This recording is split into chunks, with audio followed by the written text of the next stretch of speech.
Rest in peace, Mr. Thomas Anderson. Here comes Neo, aka The One. Exit the man in the gray suit and enter the man in the black leather jackets. The Matrix is Neo's story. It is his story of his transformation. From the man in the gray suit to the man wearing the sunglasses. Neo's story is a story that has been told again and again and again. Think of Lord of the Rings, for instance. Think of the character of Frodo.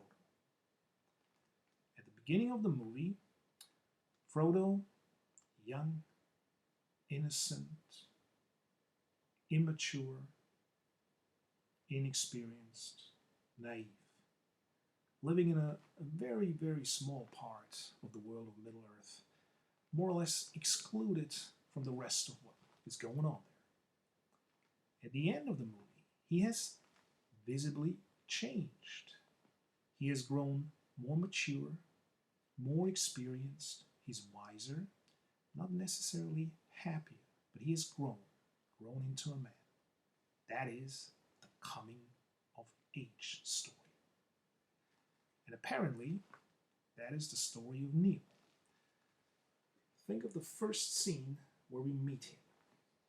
These guys knock at his door sometime during the night and want some computer program from him.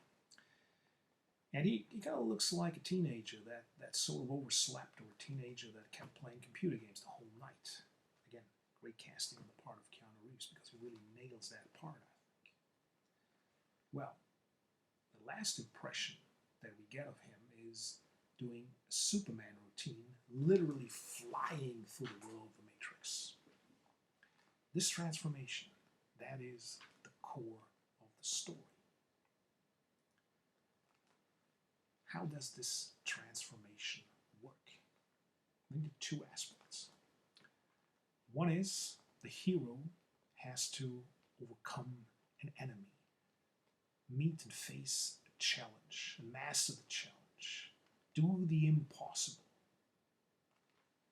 Think of Frodo. His task is to throw the ring into Mount Doom. Seemingly impossible for a little hobbit, but he gets it done. Fast forward to the Matrix. Remember? Morpheus?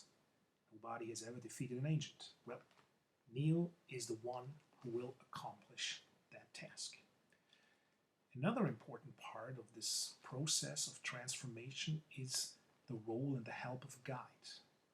Frodo is not alone. He has friends, and he has a kind of spiritual guide in Gandalf.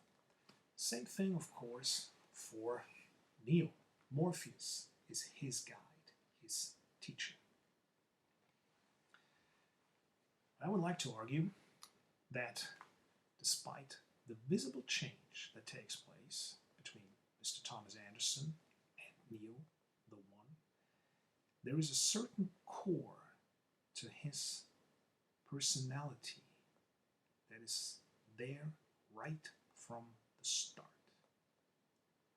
Remember the scene when the agents interrogate Neo? When I first watched the movie, I thought that Neo would be scared, he would be bullied. But no, remember what he tells them? What if I give you the finger and you let me make my phone call? He will not be bullied. Another scene, he's in the car, Trinity's there, the other members of the crew, and there's this buck inside him. And they need to get out this buck. And in order to stress the urgency, one of the members of the crew tells him, well, it's our way or the highway, meaning do what we tell you or get out of the car. What does Neo do?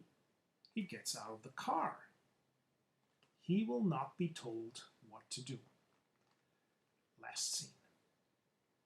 Morpheus is talking to Neo, conversation about the red pill and the blue pill, and during that conversation, Neo utters a very, very important sentence to understand his personality. He says, I don't like the idea that I'm not in control of my life. Here is a guy that believes in making his own way. He will not be bullied. He will not be told what to do.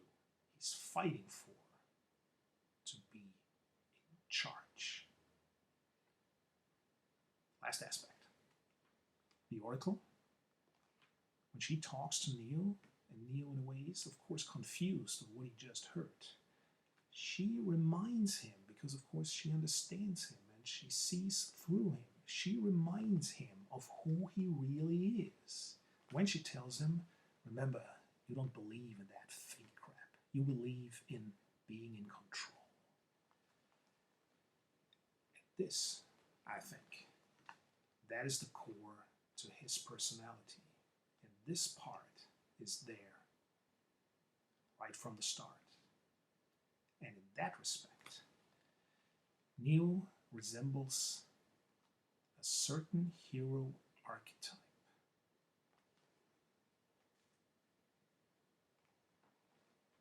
The hero of the Western movie, the cowboy.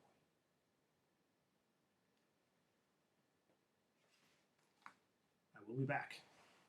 Next time, I will tell you why I believe that Neo actually is a cowboy. Stay tuned, stay safe, take care, and never stop believing.